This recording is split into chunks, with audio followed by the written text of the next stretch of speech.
Flipping it up and out. Bogues! A recent block by Bogut. Good recovery by Andrew Bogut. Let's get Rogue. Welcome to Rogue Bows, a basketball series, another episode, another week. A lot to get through. All-Star Game is on as we do this pod. So that's where our priorities lie, the podcast, and not this shambles of an All-Star Game. A lot going on in the NBL, a lot to get through today, so stay with us for the whole episode. Pro, I'm sure you have the All-Star Game on there in the background. Bogues, I chose either cartoons or glaucoma from watching the game. I chose cartoons, so I haven't watched any of the. I haven't watched any of the All-Star Game, unfortunately. A few highlights from the dunk contest. I finally found out who won the 3-point contest about 20 minutes ago. So, yeah, that's sort of how I'm treating All-Star Weekend. So, yeah, let's get to it. We'll get to that in a sec. We'll get to that in a second. We'll do our team of the weeks, but just quickly. I have apologies to make. Two butchered names last week. It's Myhaluk, Svi Myhaluk. Fuck that one up. So there's a real pronunciation, Mahaluk, and Malaki.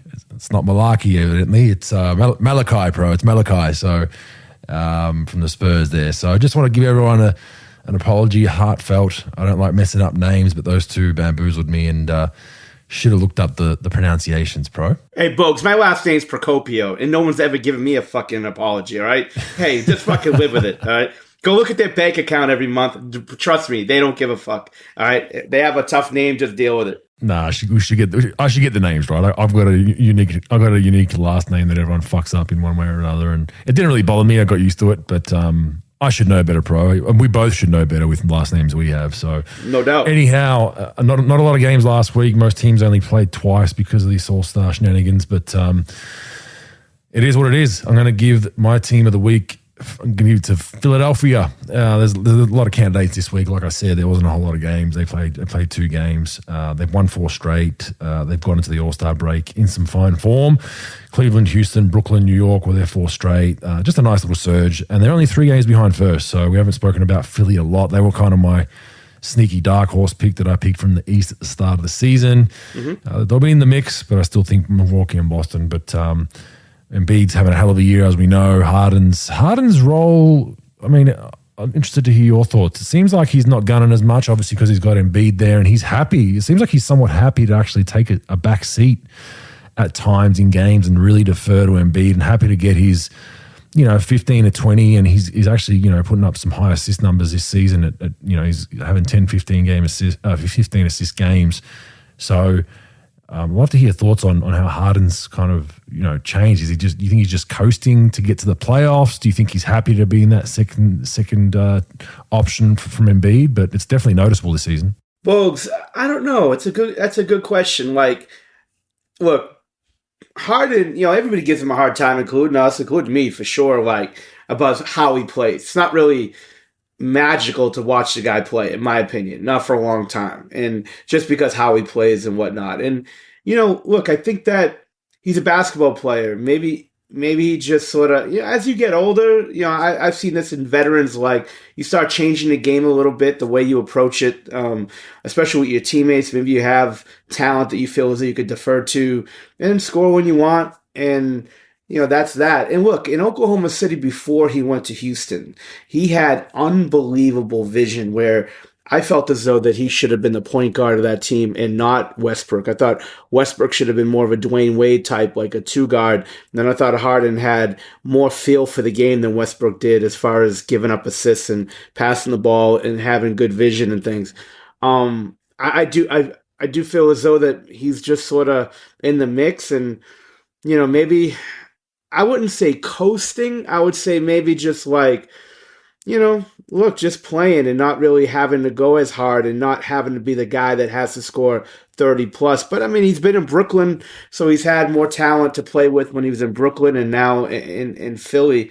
I don't know. It's a good question. Like, I think maybe he's just, he's got talent on his team. He's got, he's got Embiid, Harris, and Maxey to go to, I don't know. That's a good question. I don't really have an answer for, but I always thought that Harden had great vision. He's a great passer, and look, he hunts assists, no doubt about it. But like, I think that he's got really good feel for the game when he wants to. And the problem is he played in Houston all those years where he scored, taking 1,000 shots and, really didn't see the vision and the beauty in the way he played. So I just don't know attitude-wise what he's taken this year, as far as what he's sort of saving himself for, I think maybe it could be strategic. I mean, his numbers are great. I mean, he's averaging 21.4 and 10.8 assists, which is good for first in the league in his assists.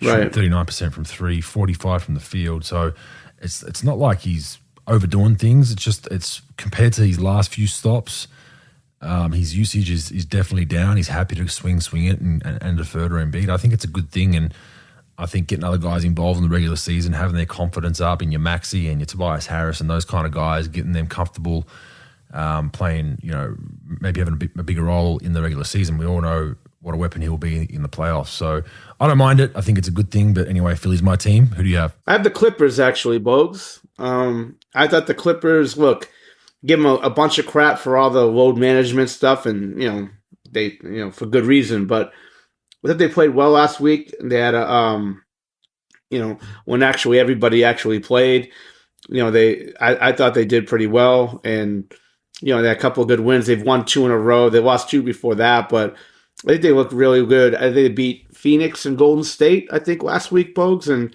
they just look good. They got talent and, we pounce on them because not everybody plays all the time. And I think they're ramping their guys up just a tad bit.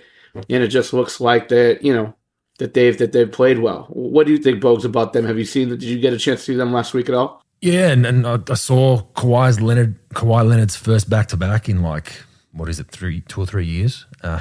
So I just saw that, and that's a good thing. I've kind of spoken about that I had a feeling that they'd have to start getting some continuity around the All-Star break or after it where these guys are playing, 90% of the games. They can't continue to do this day off, day on shit. And they've done that the last probably 3 or 4 weeks. And they've got some continuity, bro. It's amazing what happens when you have your same squad out there night in, night out, and you start defining your role off the bench. And Powell's having a phenomenal season off the bench. He's in the running for the 6th man of the year in my books. He's playing very, very well as well. So it's starting to come together for him, shockingly, because they're on the floor together. So they're 33 and 28 as we speak, good enough for 4th in the West. They're right there. They're right in the mix, and I think it's they're definitely a chance from the West, as we know. I mean, Phoenix now has jumped to everyone's top of the list for the West, but I still think that Phoenix have some chemistry stuff they still need to work out in that locker room. It'll be stemmed a little bit when the honeymoon period comes, when KD's back for the first 2 or 3 weeks, and then I want to see what they're like beyond that in a tough playoff series. But the Clippers definitely in there, and yeah, I think that's a fair pick by you. Yeah, it's interesting, Bogues, what they're going to do.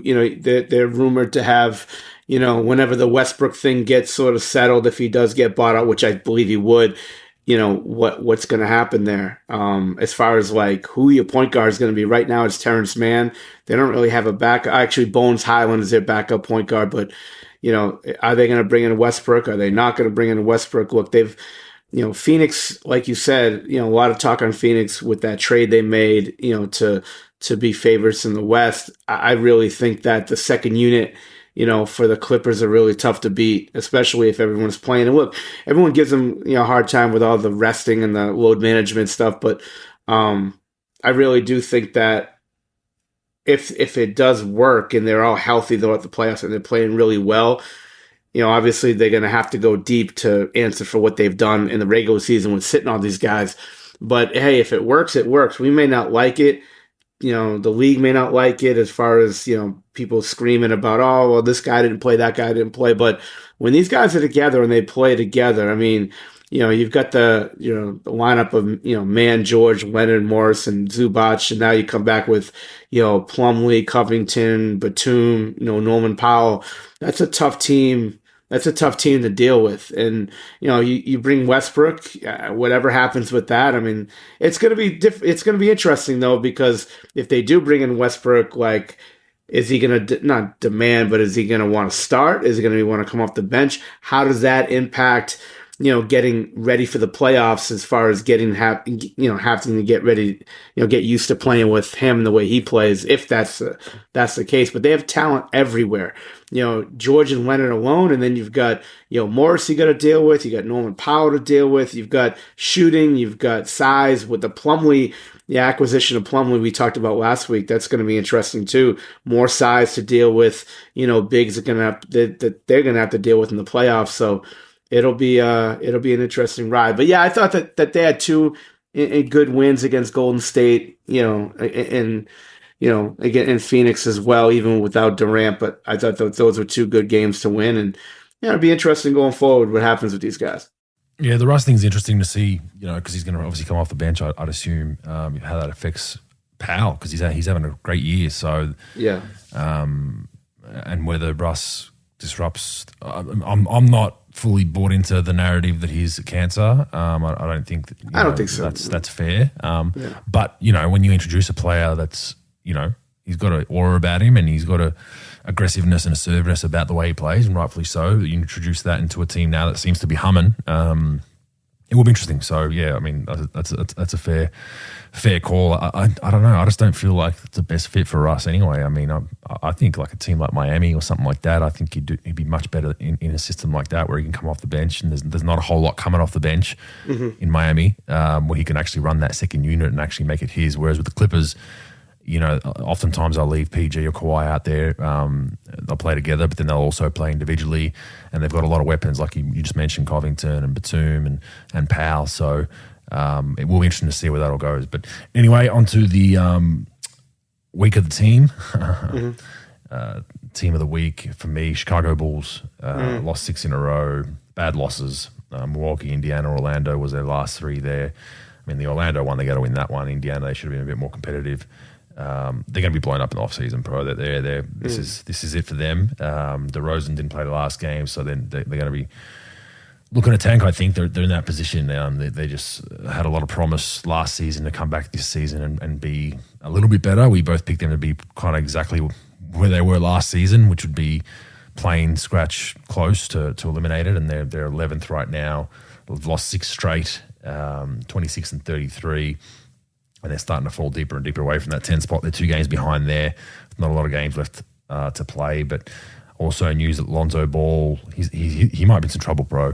His knee, he didn't walk. They just said he can't do anything that's changed a direction, even at moderate speed yet. And I don't know what month we are, but he's this sounds like a chronic knee degeneration type thing. Now I'm speculating, but to be out this long, when if it was an ACL or something along those lines, you'd be like, fair enough, you're coming back slow. But it's just a run of the mill kind of knee injury, knee soreness to having a clean out. Not good news, and you hate to see it for any player. You hate to see injuries derail anyone's career, and he was starting to really kind of figure it out. I felt like his 3 balls cleaned up. We've spoken about that at length. He's changed his shot. He's shooting it at a good clip. He's very good defensively. And in that system with those wings and what they had, he was a perfect fit. So definitely hurts that he's out and DeRozan's out. But they're going to be blown up in the offseason, pro. I'm surprised they didn't make any moves in the trade deadline to just shed some of that salary, or at least get rid of some of their stars and just go young. But yeah, they're in trouble, pro. The Bulls are in trouble. Yeah, I agree. And it does start with Lonzo Ball, and it's terrible to look at, to see, and for any player to have to deal with that, chronic knee. I mean, he was turning the corner in his NBA career. I felt as though he was really, coming into his own. And I think that, having him on the ball really makes Zach LaVine and DeRozan's job a lot easier. And without having him in the guard spot, and then having to go with like Dragic, extended minutes, Kobe White, Alex Caruso, the list goes on and on of guys, but it's not the same. I mean, you put a lot of money and a lot of assets into Lonzo Ball, it just didn't work. Levine's hurt, and he's just been inconsistent, in my opinion, just inconsistent at times shooting the ball. But I mean, he is scoring at a decent clip, but look, they tried. Patrick Williams has been very underwhelming as far as what he really needed to bring to the table. And it just didn't work. I mean, they tried. They put a lot of money into it. They spent. They traded. they traded a lot of assets, to try to get Vucevic from Orlando, and they got DeRozan and they got Levine and Lonzo Ball, and I thought originally it was a good deal, but hey, look, this is what the hard part is, putting these teams together, especially when you don't draft your team, like when you don't draft guys and bring them along, re-sign them and just go forward. And when you bring people along in free agency, it's tough. And I wouldn't call it a mistake. It's just something that didn't work. And it's a big difference. Like Vucevic, DeRozan, like Ball, all guys that really weren't big problems with their teams or anything like that. They brought him in. They had good names. They put up numbers. It's just they didn't get it right together. And that's why when you bring in free agents and people off trade, you don't really know because you didn't really live with them for 4 or 5 years before you extended them.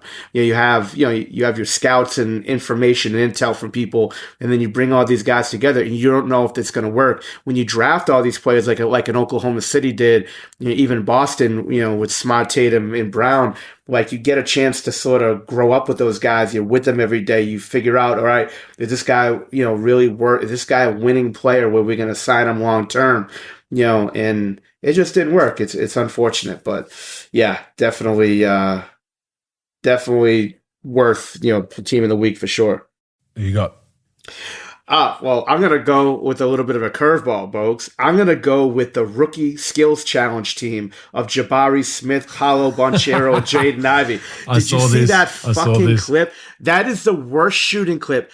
Director of Player Developments from 3 teams should be on paid leave for the rest of the season after that fucking display of shooting that those 3 guys. I don't want to fire anybody. What do they make? What do they make? They made how many points did they get? They got 4 points or something. They had 4 more points than my blind dog that's 14 years old. It's unbelievable how bad they were shooting the ball. And, hey, look, you got to be held accountable. And that was one of the worst displays of shooting. I would rather see Mason Plumlee in the 3-point contest than watch those 3 fucking guys shoot again.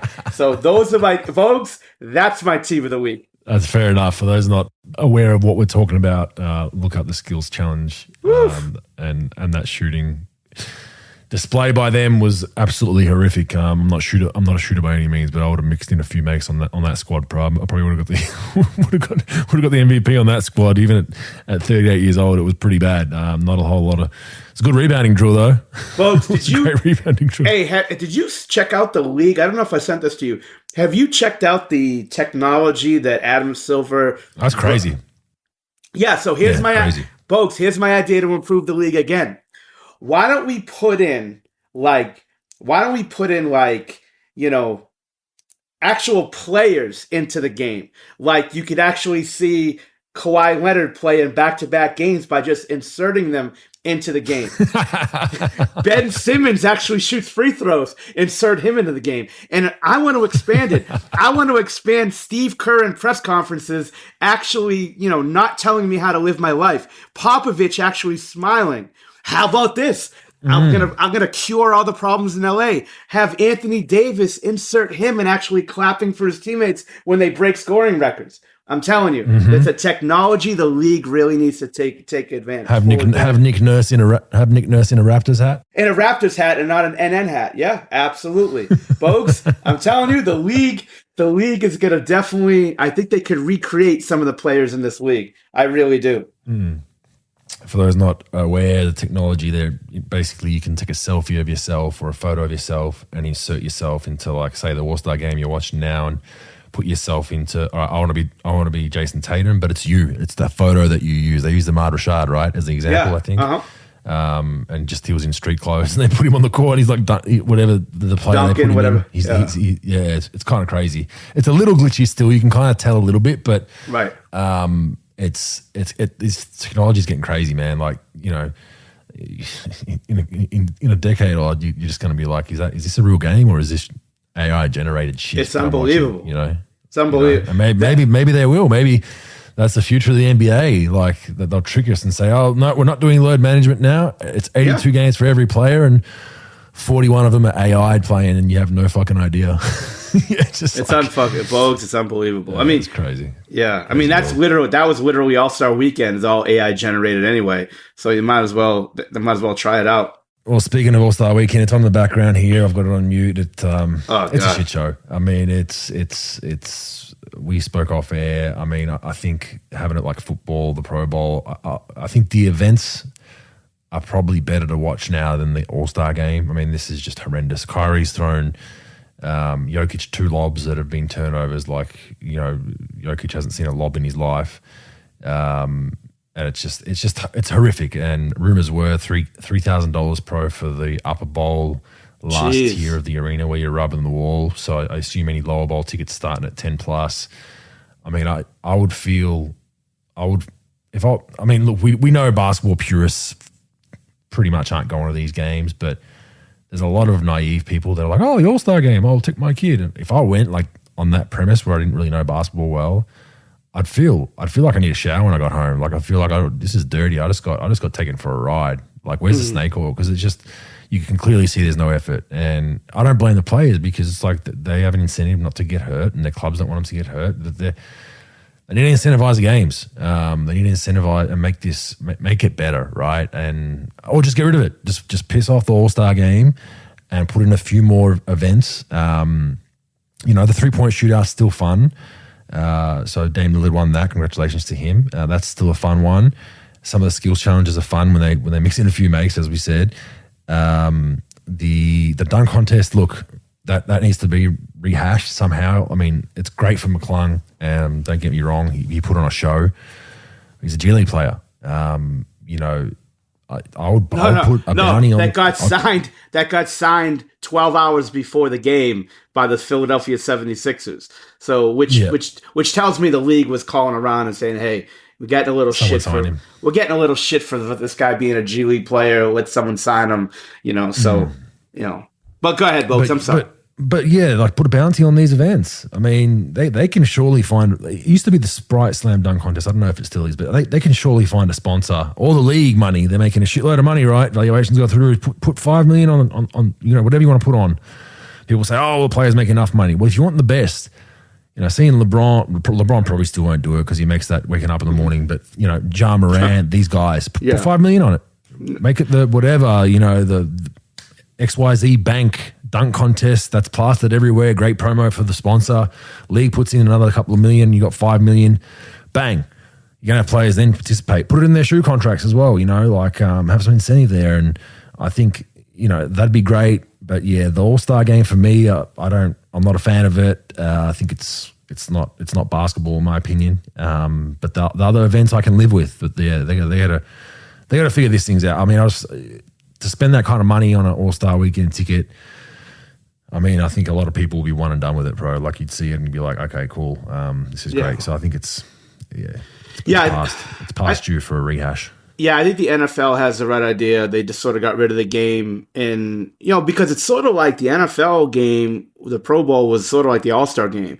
Guys just not wanting to get hurt, so they just sort of messing around, just make it a bunch of contests and things like that. What I think the league really needs to do, Bogues, look, it's $8 billion in the BRI, more than $8 billion with all these, TV deals and all that.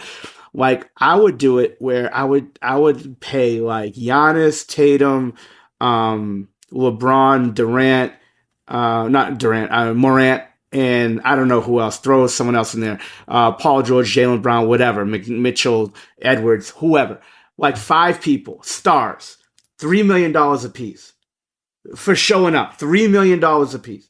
And then whatever the contest winner gets, they get. But like, look, you got enough money. Imagine, look, I don't have to say it again how much against the All-Star game I am. It's a bad product, right? And it's got nothing to do. Look, you just said it. Like, the players, they don't want to get hurt. I get it. And I understand. Like, I grew up on competitive All-Star games. I know that those guys were a little nuts back then doing that. And it was cool. It was great for me being able to watch. It was like watching an Olympic game. Like, you're watching the best players go against the best players, and they went hard, right? I get it. They can't do that. But Like, the dunk contest is the only thing that you could really clean up.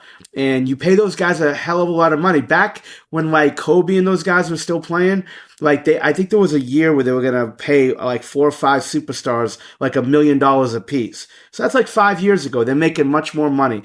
Do $3 million. Imagine, like, the eyeballs that will be on that dunk contest if you have Giannis, you have Tatum, you've got, you got Ja Morant, you've got LeBron, and whoever else, the fifth, Zion.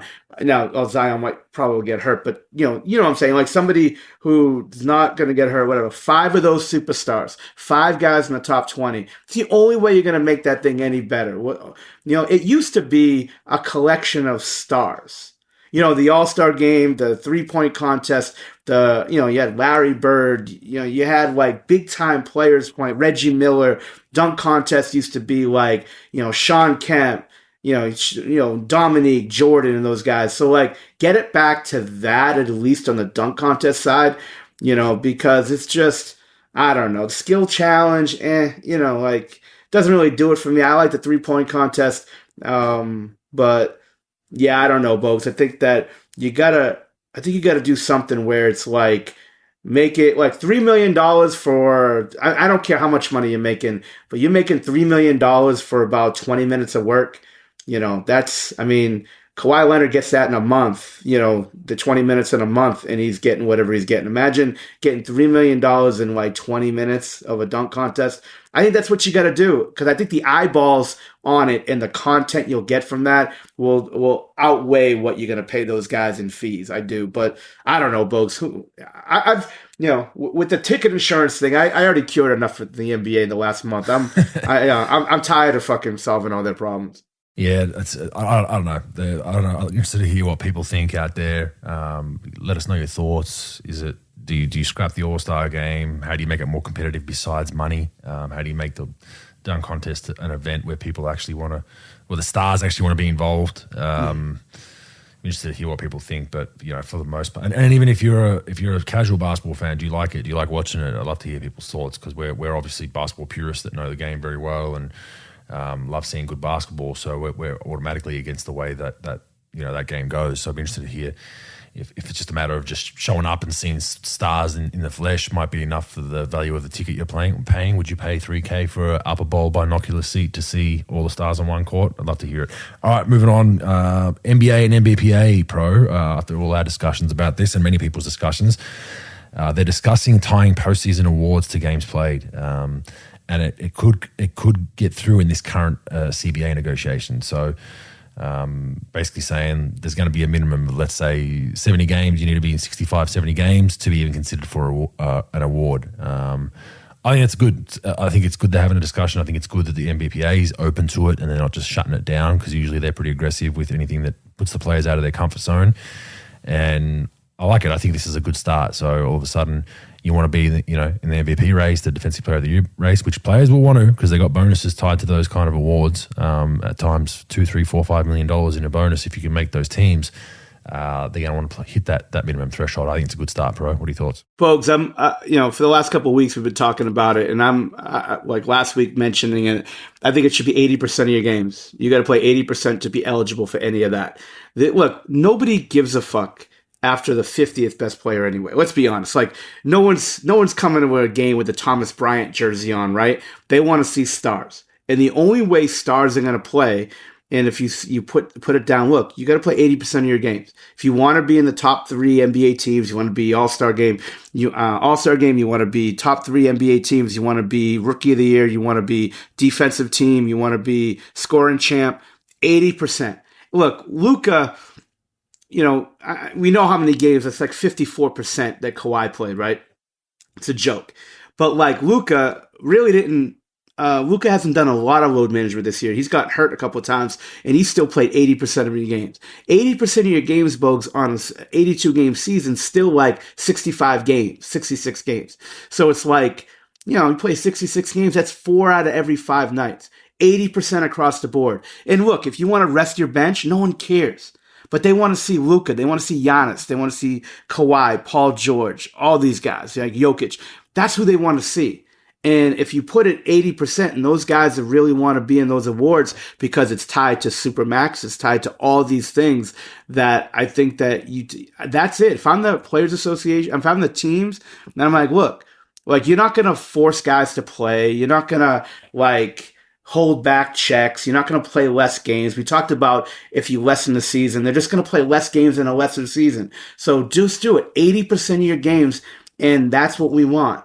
If you can't play 80% of your games, come on. You shouldn't be considered for any of these awards anyway. We're not talking about playing every one of your games, and we know that, look, it is what it is. You got a month off for All-Star break. Yeah. Yeah. They do it for stats. So you're not in the top, whatever, points, rebounds, assists. They do it for that. Yeah. So why not do 70. It for everything else? Yeah. So that's 80. Like 80 is a good number. 70 is a little low to me. 90 would be way too high, because then, like, if you got a sprained ankle, you're out for a couple of weeks, that could really jeopardize it. 80% of your games. That means you play 4 games. The 5th game you want to sit out, fine. But you got to play 80% 14 of games. You got, 16 odd games. Yeah. 16 odd games. 80% of your games. And I think if you tie it, high 60s. That's and fair. this makes the stars play. Forget about the role players. If the role players want to play, they want to fucking not play, fuck them. That's fine. If these guys play the top 25, 30, because there's like 25 people battling for the first 3, right? And then there's people battling for obscure players, battling for the shot blocking title, the field goal percentage title, 80%. That's what I would start with 85 and then negotiate it down to 80. And then we're good to go. And there's not all this, like a lot of people want to do it to tie it to, well, why don't you tie it to like, the top 2 teams get a bye in the first round? Like, no, fuck that. Because like if I'm a superstar, if I'm Damian Lillard then and I have no chance at top 2, I'm not going to care about how many games I play in my team winning as much. I don't have to care. So what I'm saying is tie it to those things. 80% of your games, I think everybody will be relatively happy, because the teams really don't care if their fans aren't happy, because the fans will keep coming anyway. But this will like, at least it's a good PR move for the league, saying, we're going to fight back with these players 80%. And then at the end of the day, all right, they got to play 4 out of every 5 nights. All right, let's go to work. Let's do it. And I think that would be the best idea. That's a great idea. When I read that, I think if they put that number right around there, they'll be in good shape. Yeah, I agree. Good on the NBA and NBPA, and hopefully they can get that over the line. All right, Miami Heat. Kevin Love's been bought out, rumored to be signing with Miami Heat. This is a huge pickup for them, pro. I thought he was having a pretty good year early on in the year. He hasn't played a whole lot lately, been in and out of the lineup, but he started off really well, kind of revamped things this season. Had a few games of 20, 25, 30. But he'll help them. He's not going to be a huge minute guy for Miami, but at 15 to 20 minutes, the shooting from 3 that he has to space that floor from the big spot, which they kind of miss. Bam's not a 3-point shooter. All of a sudden, you slide K-Love at times at the 5, go small ball. Bigger lineup, you can put K-Love at the 4 at times and play, essentially Adebayo at the 4 defensively, but then K-Love at the 5. So I like it. I think it's a good pickup. What are your thoughts? Yeah, I think it's a solid pickup from Miami. I think it's a good idea for K-Love too. Like, look, he's rumored to go to LA for the Lakers, but come on. I mean, with that shit show that's going on there, and you're just battling to get into the play-in, where at least Miami, you got to deal with Boston. You got to deal with, now you don't have KD with Brooklyn. They could really make a push for this. I know you got Milwaukee, but like you said, they lost Dedmon. They got Duncan Robinson. They can't really put in games, so you put in K-Love at 5, backup 5. And then he stretches the floor, he gives you rebounding, gives you basketball IQ. That'll be an interesting mix there. And I think that'll be good for them. It's good that it wasn't 8 years ago, K-Love, which is a little chunky. I'm glad he's in shape. He could pass all those, strength and conditioning tests that Miami has. So I think it'll be good for him. Yeah, I think it'll be good for them. Yeah. Woof. Yeah. No, good pick up by me. I think that'll work out well. So yeah, good pick up for them. Zion suffered a setback on his hamstring rehab, several more weeks. So he's been out since January 2nd. Did they say why? He's having a great year. Hamstring. No, I mean, was he playing? Like, was he practicing? Was he working out? Did they say anything about how he set it back? Or no. But hamstrings, obviously, as we know, are very delicate, and the guy's not exactly a feather. I mean, he's a heavy strong, fast twitch type athlete that's just super explosive. And he's going to continue to have these issues because of just his body type, which is, once again, why LeBron never getting hurt is even more impressive, because it's similar, LeBron's not as heavy, but when you're that athletic and you move that fast and you can burst so quickly off the spot, jumping off the line, sprinting, you're in jeopardy of soft tissue injuries. And Zion's definitely showing that. I mean, they need him healthy, man. They were having a great year when they were healthy, and now, without him, that's a big gaping hole they've got there. Now their lineups are all janky. Ingram's been in and out, McCollum's been in and out, and they're all of a sudden, staring down the back of a plane now when they were top 4 at one point earlier this season. So, but as far as Zion goes, we know the MO on him that he needs to stay healthy to, give Pelicans any chance to number one, get to the playoffs and start building on that. And until they can get some consistency out of Zion, I mean, they're kind of stagnating where they are. Yeah, Bogues, it's a huge deal. Zion's one of those guys. We've known a bunch of them in the NBA, over the years that just sort of can't stay healthy, and for one reason or another. And it's pretty sad for sure. The kid's a great kid. You want to see the best for him and best for the team. They're a team that's fun to watch. They got a bunch of young guys battling, and it's depressing to watch when he has to go through that.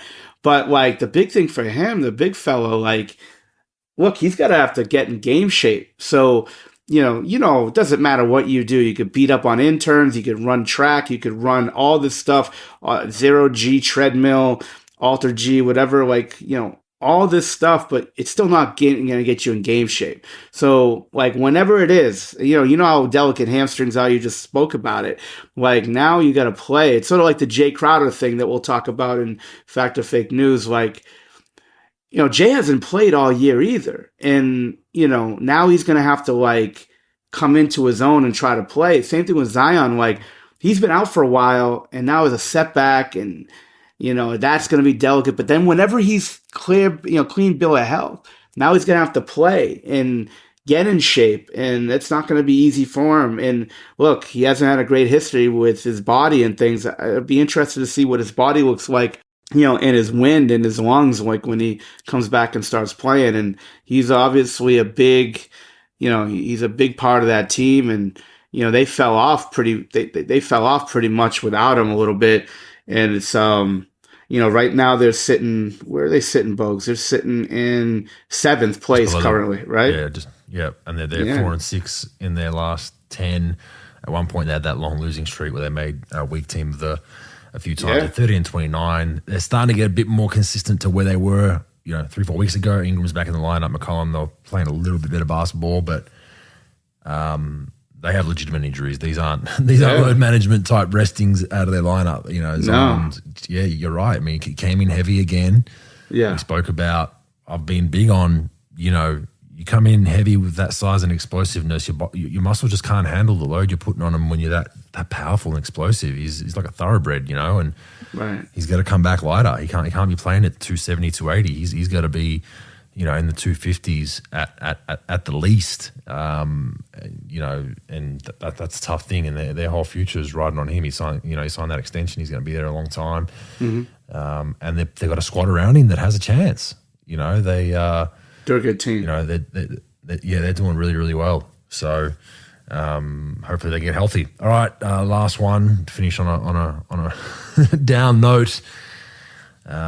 Damian Williams. We spoke about this a month ago for the insurance fraud these genius former NBA players put to the health fund there in the NBA. Mm-hmm. Well, there's some sentencing pros. So Damian Williams, a United States attorney for the Southern District of New York, announced today that Keon Dooling and Alan Anderson were sentenced to 30 months and 24 months respectively in prison for their roles in a scheme to defraud the NBA Players Health Fund. District Judge has sentenced Dooling today and previously sentenced Anderson on February 10. In addition to their prison terms, Dooling, 42 of Orlando, Florida, was ordered to forfeit $450,000 and pay restitution of $550,000. Anderson the same with 121, forfeit $121K and pay $121. So Anderson got the discount I assume that Keon Dooling was deemed as the orchestrator of all this, which is interesting because he was one of the big faces of the Players Association for a number of years, pro.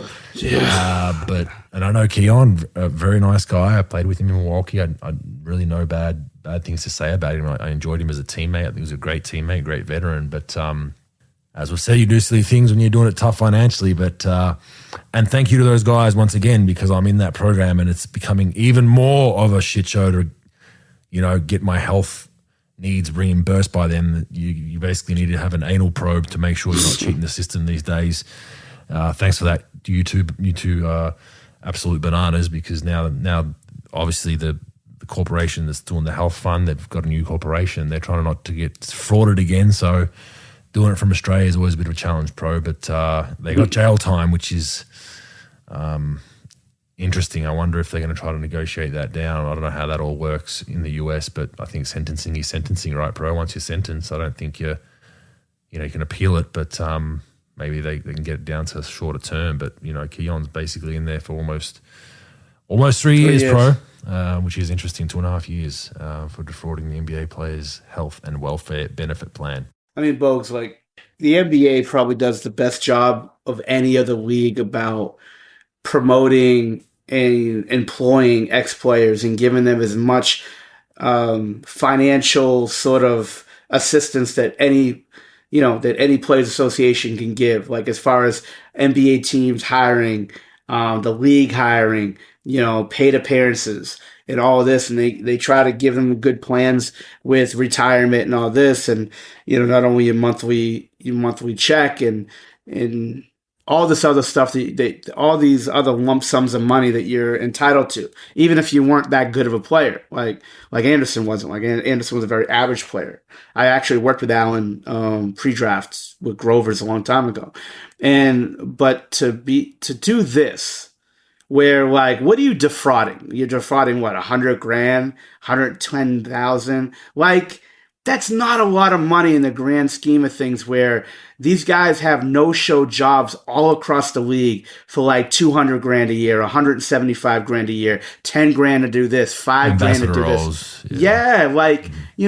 Anderson can go to Michigan State and get a job for $175,000 just going to games and shaking hands. Scottie Pippen got $300,000-$400,000 by the Bulls to sit courtside, and get hammered by halftime, just hanging out and just fucking waving. What are we doing? And just if you're gonna do it, do it. Let me read that you tried to do it for $2.5 million, for $5 million, for $10 million. I could respect that a little bit, right? And you're doing that from nickels and dimes. Come on, man. $100. Now you're in jail for 2 or 3 years for a couple of $100,000.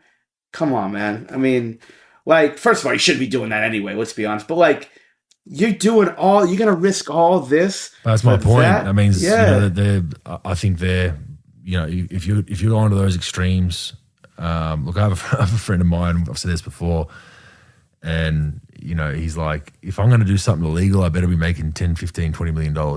Yeah. He's like, I'm not trying to do something dodgy for $200,000-$300,000 and go to jail over that shit. He's like, I need to be, if I'm going to do it, I better have a risk versus reward, right? I'm not risking jail time for a few $100K. But that tells me they were really in the dumps financially, both of them.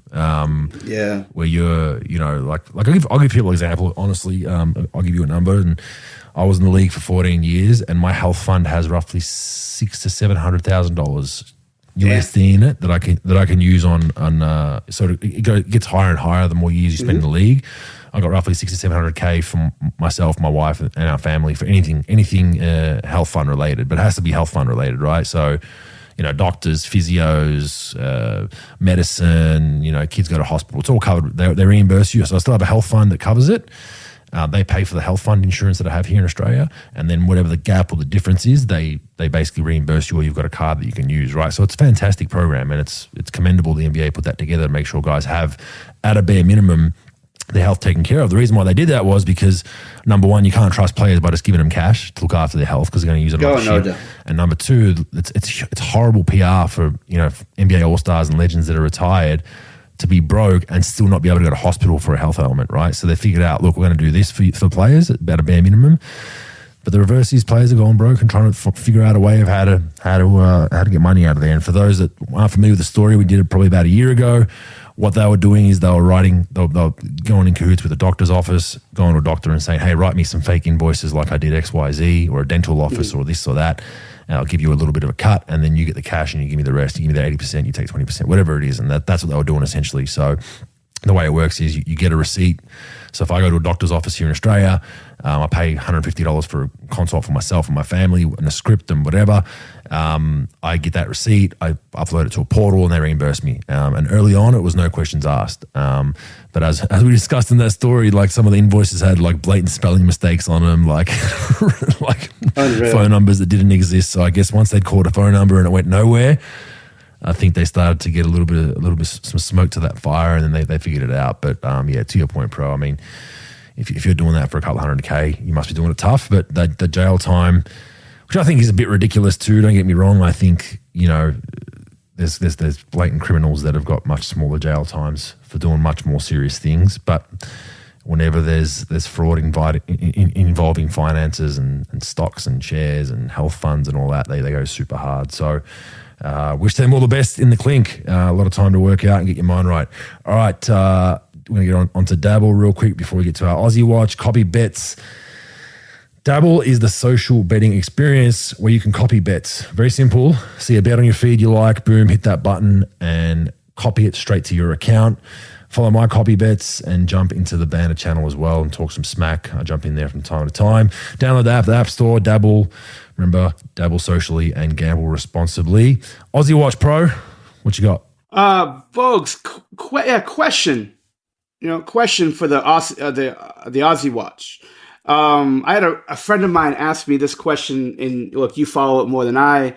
Although I was on the phone with an Australian agent today, and I'm working with one of his younger guys, and so I got to watch a bunch of the Australian games. But the playoffs, right? You had in this round. You had two teams that played 3-game series, including yours in the playoffs, and like I forgot the numbers he gave me. It was like plus 80 for the team. Like what I'm saying is like, it was like blowouts on every game. Like either like the team who won who got blown out, and then they lost, they got blown out, and then they won back. So like all the home teams won, right? Essentially, is that how it shook out on both series? I'm not sure.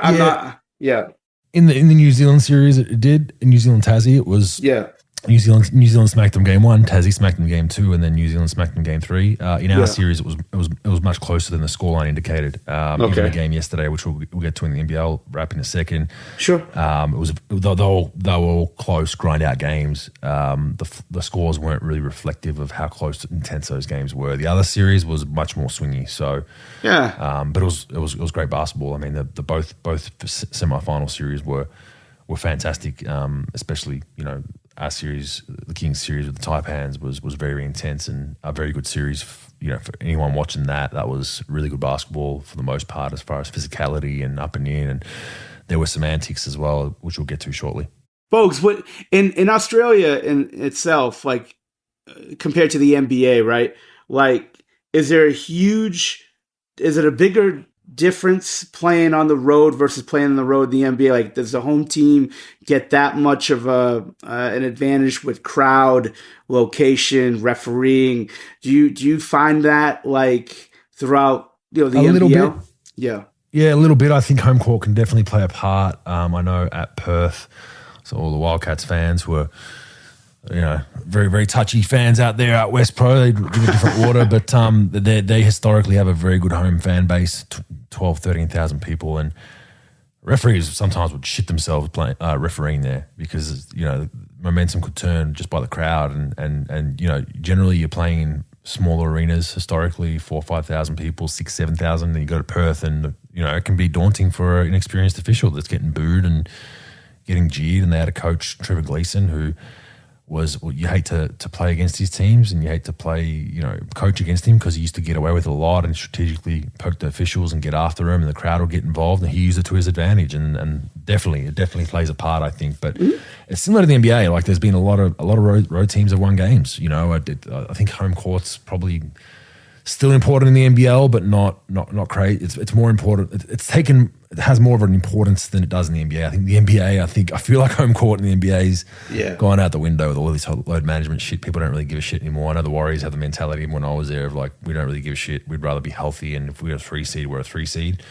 Mm-hmm. But the NBL, it's still a pretty big deal, and you still want to have home court. And I think, especially for owners, we make money from the final series, right? That's kind of our bonus. So if you make the finals, you should have a pretty good year profitability wise, and so it is important to get there. But easier said than done. Yeah, no, it's interesting when he told me that about the scores, because I wasn't paying attention to that, and he was like, "Yeah, like there was such a swinging in the scores." It's just interesting how home court advantage was pretty relevant in the playoffs up to this point. So I just want to get your you obviously you're on top of things with Sydney and the rest of the league and stuff. Just keeping tracks of it. So just sort of trying to get your 2 cents on it.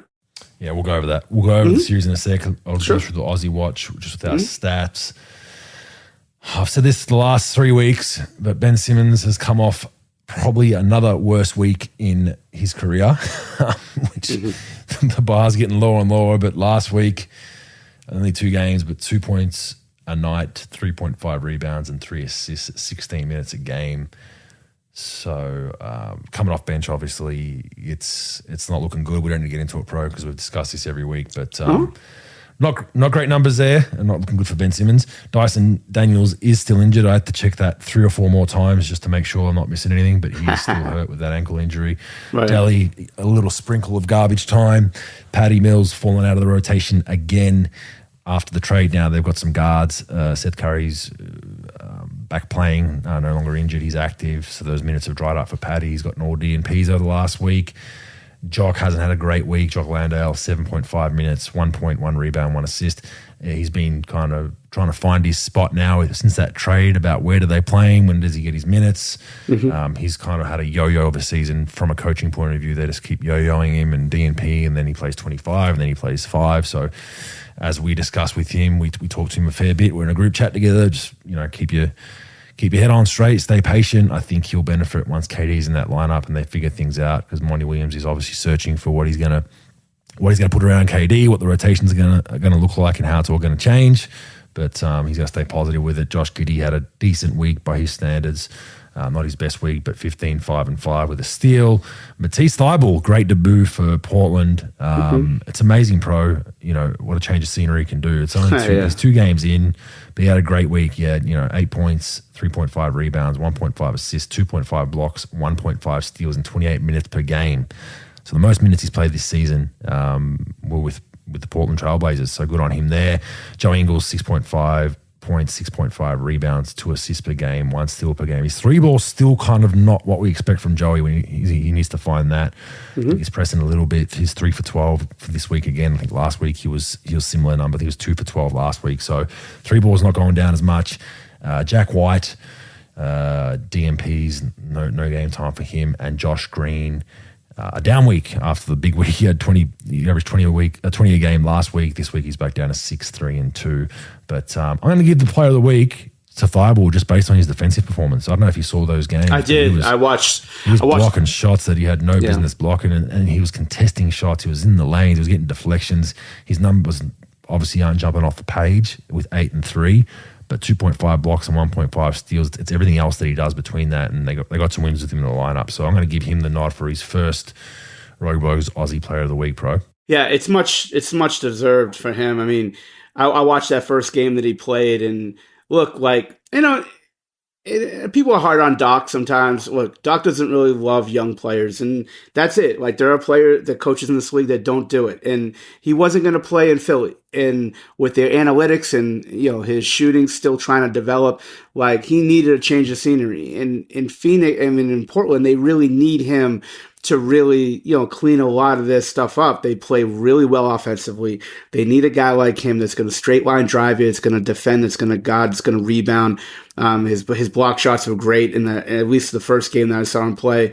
And he's playing it's going to take some time because now he's going to probably just say, hey, they need some confidence in me. And it seems like the coaching staff, look, Portland's not going anywhere anytime soon. So they're like, hey, there's all these minutes they need. We traded we traded Hardaway. We traded Hart and we traded, Gary Payton away. We need somebody who's going to defend. Babel's young. He's in his rookie deal. It's great. It's great watching him because it seems like he's playing and he's not looking over his shoulder that he's going to get yanked in a minute or 2 minutes after a bad shot. He could sort of play his game, and he's really fun to watch. And yeah, I think it's a great deal with getting the Aussie Player of the Week. And with the whole Simmons thing, look, it's just going to be it's going to come down to, are they going to buy him out, or how many of those draft picks that they got in the KD deal are they going to have to use to get him out of town? And that's it. But I don't think they move him, bro, because as we said last week, they go from 8th to 20th next season with his deal in league salary, right? So they're still going to have to be at the floor.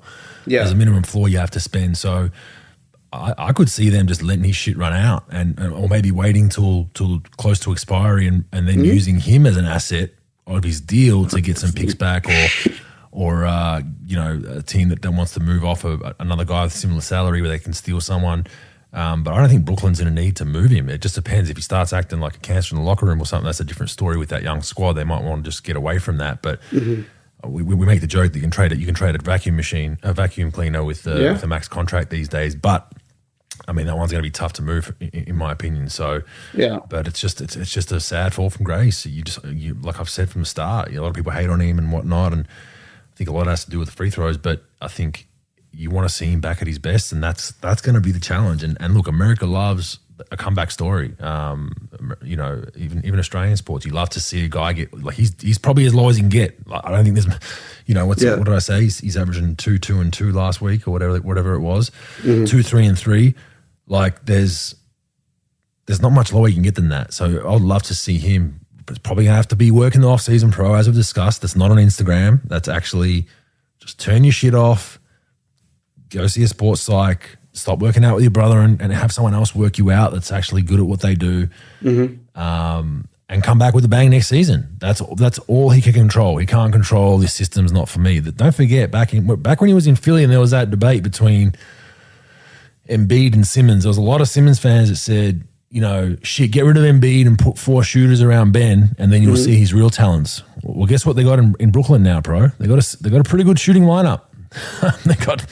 They got some shooters that they can put around him to have that lineup up, and he's been dismal. So, I know we've been hard on him, but I also want to go on record. I'd love to see him bounce back and come back to that 15, 8 and 5 Ben Simmons, but it's all going to be up to him. Not going to a team that fits him, or a coach that hugs him, or he's got to get his free throw right, and he has to get in a sports psych office and battle those demons as best he can. It's unbelievable pro players, so Bogues, like especially ones that are a little finicky about their shot, free throw, 3-point, whatever it is, how look, the sky isn't falling if you miss a shot.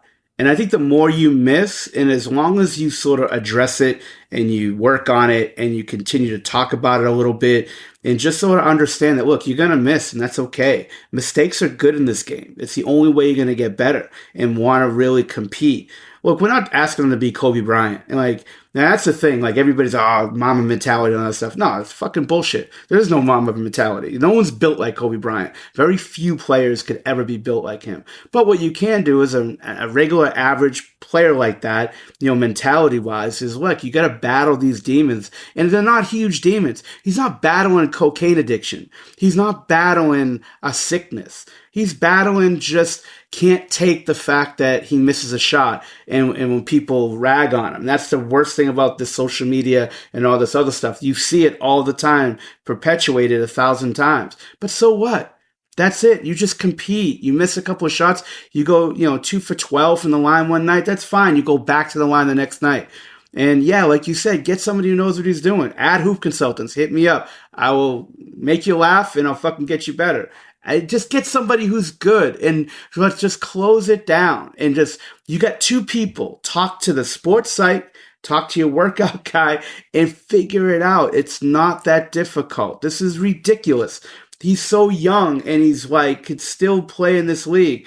Yeah, the shooting's a little bit of an issue, but like this whole thing about afraid to shoot because you don't want to go to the free throw line, I've seen it happen with other players. It's just, look, you work on it. Look, when you came to the Mavs, like your free throw wasn't great. I remember in Denver, you kicking the ball on the upper fucking decks, you were pissed. I think you were getting ready. I think you were getting back from a little bit of an injury, a knee or whatever. And we started shooting. I think you made like 17 in a row, and then you're like, all right, we're good. Like, let's just keep working on it, and that's it. Like you addressed it. It's not like you didn't want to work on your free throw or work on whatever. Like you can't just get away from your free throw if you can't make free throws. You got to work on it, and you got to address the fact and hit it head on. If you're gonna miss a few, that's okay.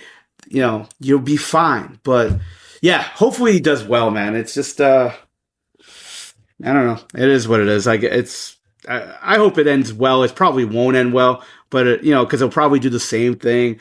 Because it's like NBA for the most part is fucking Groundhog Day. We talk all this stuff. Oh yeah, we're gonna make all these changes. We're gonna do this. We're gonna do this, and then you just revert back to who you really are in a week. You keep doing the same old shit. You gotta take this stuff head on. Have a plan. Carry it out. Understand there's gonna be some failures in this thing, but you'll be fine. This guy was a absolute superstar. Early on in his career, and it's funny because I think you sent me the film of like the social media post of like when he was making shots in summer league, his first summer league. Like it looked good. I don't know what happened. Wasn't thinking about it. No, wasn't thinking about it. It didn't look great, but yeah. He wasn't thinking about it. And that's the thing. In. As soon as you think about it, and you're like, oh shit, like, and I speak to some people.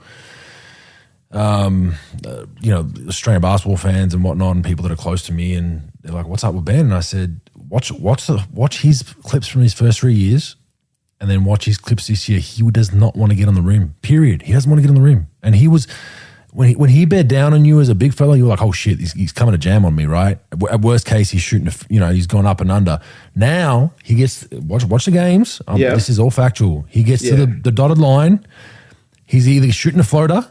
He's crossing over and going away from the rim to shoot a hook, or he's kicking it out, right? And that's all mental. It's all he doesn't want to get to free throw line. So, and that takes away his game. He's not a Steph Curry or a guy that not Steph Curry is a bad example, but he's not. Yeah, he doesn't have a jumper he's not a DeRozan where you can be like, okay, like I don't want to get to the rim. I can kind of hide that by just shooting mid ranges all game, right? I can kind of I don't want to get in the paint. Cool. Right. Nick Anderson was the example I used a couple of weeks ago where he had that bad series and didn't want to get in the paint. He could still get away with it because he had a 3-ball. That's his whole game is paint attacks. So it's like you're on an island at that point, Was it what Doc said, or was it Doc's comments? Was it just the playoffs, that series in general, or was it a combination of both, in your opinion? I think it was always there. Look, I think he's always had an issue with getting to the line. Yeah. The difference was he didn't really think about it his first couple of years. It's that kind of, who cares? I'm shooting 55, 60, but I'm bearing down every time. I'm aggressive. Brett Brown and all that were like, you got a deficiency with the line. We're going to keep working on it, but we want you to keep getting there. Mm-hmm. And then I think the trade came. I think Embiid's stature was getting bigger all of a sudden. There were rumors in the locker room about Ben versus Joel, who's the number one, who's the alpha in that locker room. And then it obviously became Joel. Ben was second fiddle, then you even probably argue third and fourth at one point. Mm-hmm. And I think it's a mix of things. I think that one play against Atlanta, that really put things out there and was shown on SportsCenter for a year straight. Yeah, that's crazy. That's probably the recipe for disaster. And then obviously Doc being honest and not backing him and saying, yeah, he's got some shit he needs to figure out. Joel as well, apparently made fun of him at times about it and whatnot. And that was all she wrote at that point. So it's probably all built up, and they're all outliers to the one glaring thing. It's like that all doesn't matter if you go and fix your shit. And it's easier said than done. People that have, mental issues and whatnot, anxieties, I think it's a full-blown anxiety for him and he just needs to fix it. And I think a lot of it, I truly believe a lot of it's going to be fixed without being on a basketball court and without touching a ball. Look, he does need to fix his shot, yes. But even with the way the shot looked, you still got to have that aggressiveness to get there, like you said, and be okay with going 0 for 2 because, hey, I'm still an all-league fucking defender. Like, I might bomb 2 free throws, but I'm valuable because I'm guarding Kevin Durant the next possession, right? Or I'm valuable because I just got to steal in a fast break dunk. But yeah, I'm 2 for 9 from the line. who gives a shit, right? Nobody cares. That's how I see it. But it's hard to watch. I kind of feel for him to an extent because it feels like he's on an island out there, and you can see he's not enjoying basketball. Like clearly he's not enjoying it. And people say, "Oh, he doesn't work hard. He's not playing hard." It's not that. It's nothing to do with not playing hard. He doesn't want to get fouled. It's as simple as that. You'll see if he can fix this in the off season and want to get fouled and get to the line, his whole game will open up again, and we'll be talking about how great he is. So. A few requests, Pro. We also got some Aussie Watch requests from the European Australian players, which we haven't really touched on. So I thought I'd give them a crack because we've got a few having really good years. And one is Dante Exum. He's playing really well. Now, keep in mind, these are European stats, so the numbers don't look as big as the NBA glorified 140-point games because it's low scoring over there and they actually play a team style of basketball. But he's having a hell of a year in the Serbian league. 23 minutes for 13 points. He's got 2 rebounds, 2.5 assists, but he's shooting clips, Pro. Not known as a shooter in the NBA, but 60% from the field, just under 40 from 3, and 87% from the free throw line. That's in the Serbian league. You move over to Euro League, and his clips take a massive jump. He's a bit down on points, but he's playing less minutes. 20 minutes a game, 11 points, 2.5 rebounds, more assists in those small minutes at 4 assists. Shooting clips, Pro. 64% from the field, 54% from 3, 94% from the free throw line. Unbelievable. He's having a hell of a shooting year. This was a guy that people questioned his shot. Was a paint guy, mainly corner 3-point shooter with the Utah Jazz, and he's obviously got in the gym, got himself confident, and he's absolutely lighting it up, shooting the ball. Hold on, Bogues. Hold on. One Way, Belgrade, Benjamin Simmons. Booked him. I got him. We got him. I booked him a flight. He'll be in Partizan next week. It's a loaner. Let's get Ben to fucking Partizan and we'll fix this shit right away. That's it. He doesn't need Instagram trainers working him out. He doesn't need assistant coaches that want to be seen on social media. He needs like guys that like Ivan Drago trained with in Rocky IV. He needs that. I just booked him. There'll be he could go right out of John F. Kennedy Airport. We got him. He's going to Belgrade. We're gonna fix him. He's done. We're good. Benjamin Simmons, we got it. If only you could need to trade, but. Yes, Dante's figured it out. I mean, he's obviously gotten in the gym and figured it out, and he's shooting the shit out of the ball. You think he's got a chance to get back in the NBA next season? I definitely think so. I think somebody hit me up on social media last week, and they said fact or fake news. Dante Exum will be in the NBA. I don't know if it said by next year. I said, yeah, definitely fact. I think he's definitely good enough. I think the Europe thing for players in the NBA that's sort of like, they're going from team to team and they're not getting a real chance. I think it's really a good idea. Don't go to the D League. Don't do that. Go to a good European team. Doesn't have to be one of the top ones, but don't go to just one that's going to give you a check. Go to one that you can develop. You could have the ball in your hand, and you could just sort of find yourself again. I think that's what Dante did. He went to Barcelona last year, did well, and then this year, Partizan, he's not the global power they used to be, but they're still pretty good. And I think it's definitely an NBA team that wants somebody who, look, what he's done with the Olympic team in Australia, with what he's done in Europe the last couple of years. I mean, if I'm an NBA team, I definitely want him around my guards because he could talk to young, struggling players and look, this is what I dealt with, and this is how I got myself out of it. I mean, I've heard nothing but good things about the guy. I think this is good. I think if I'm an NBA team, for sure, even a winning team or a young team, either one, I want that guy in my locker room. I want him on my team. I'll play him some minutes because he's got some juice left. He's got plenty of time. He's very still young. He's mid-20s. Yeah, 28. And don't forget, he came out of Australia playing high school basketball, which isn't great in Australia. Didn't have a whole lot of that high level basketball. He was always going to take 2 or 3 years. Unfortunately, he had a lot of injuries early, but he's finally found the formula. He stayed healthy, and I think he's definitely a lock to getting something in the NBA. A few other guys, Brock Modem over in the French League. What is he at? He's at 7.8 points, 3.5 rebounds and an assist, shooting decent clips. He's 39% from 3, 52% from 2, and just under 80% or 78% from the free throw line. So he's a candidate to come back to the NBL next season. There's some rumors floating about that he might be putting his hand up to come back here. He's played 1 year in Adelaide a number of years ago, but mainly in Europe, married to a Europe, I think a Lithuanian. So that is why he likes to stay in Europe, but he's another candidate. And our last one is Duop Reith, obviously on the Boomers national team. He's playing over in glorious China. So these numbers, I mean, take it with a grain of salt because it is China, but 19 points, 8 rebounds a night, shooting 35% from the three, which isn't too bad for a big fella, 46% from the field and 80% from the line. So in context to his Illawarra numbers, he was at 15-7. So China, a little bit of an easier league, playing less minutes over there, but his numbers have definitely taken a nice little rise. So that's the Aussie Watch Pro. They're all doing pretty well over there. We'll see if any of those guys end up back in Australia.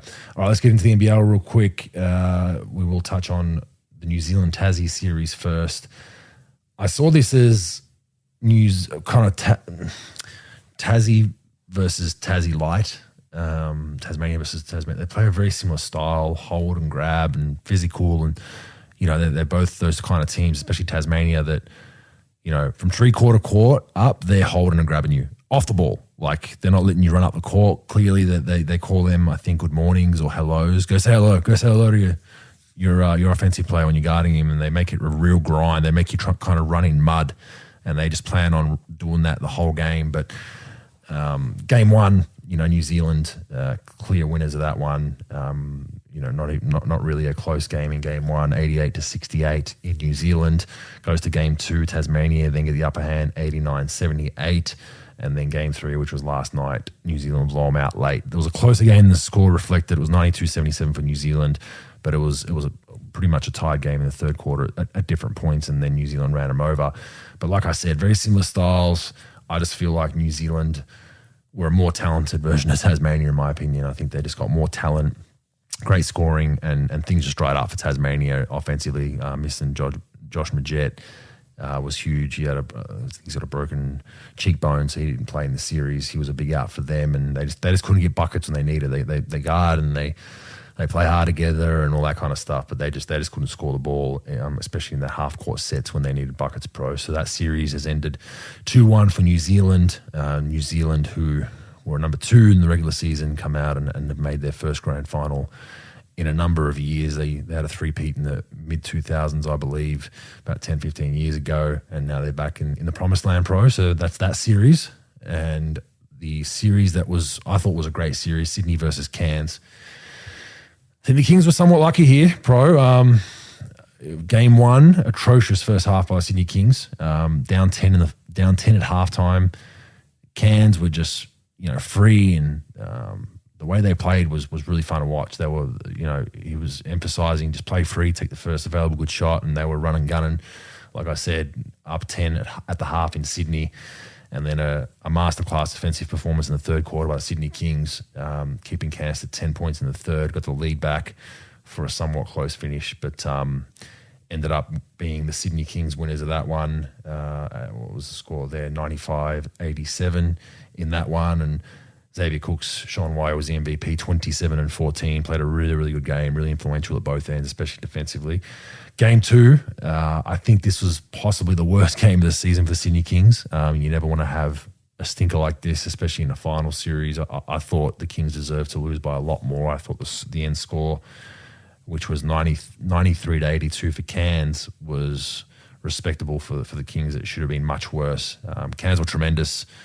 Very, very spicy series. It was physical. There was a flop warning called, Pro, in the fourth quarter. On one of the Sydney Kings. Oh, that's nothing. They called three flops, I think, in the first 5 minutes of game one. So after your first flop warning as a team, everyone after that's a technical.